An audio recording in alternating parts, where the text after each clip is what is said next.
I don't know, a week later, and they said, we're having an audition right now. Can you be here in half an hour?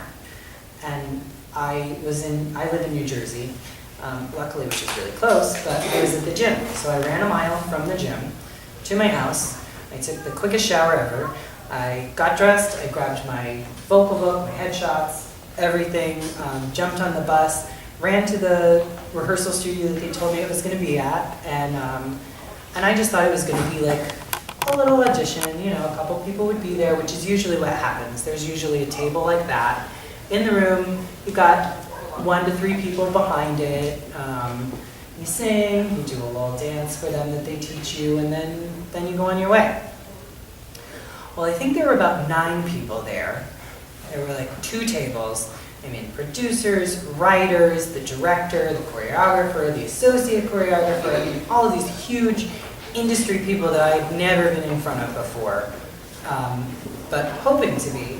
So I was terrified. So I did the dance, which I'd already known, and I sang, and then they asked me to read this page of scene work, because they wanted me to understudy a part, which was to do a regular job in the ensemble of the show, and then one of the leads, if they were ever sick or out, I would do that job and somebody else would step in to do my normal job.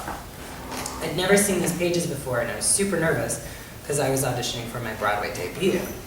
And so I looked at the page and I couldn't read words. I couldn't see them. I was so nervous.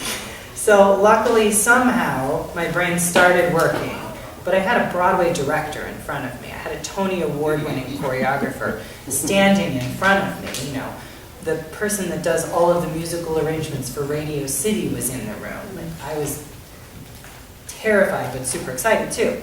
So I made it through the scene, and then once you do that, they just say, thank you, and you leave. And that's it. And I didn't know if I was going to hear anything, I didn't know what was going to happen, so I just went home and I kind of let it go. And 3 days later, they said, hey, we want you to be in the show, can you come down to the theater in half an hour for a costume fitting?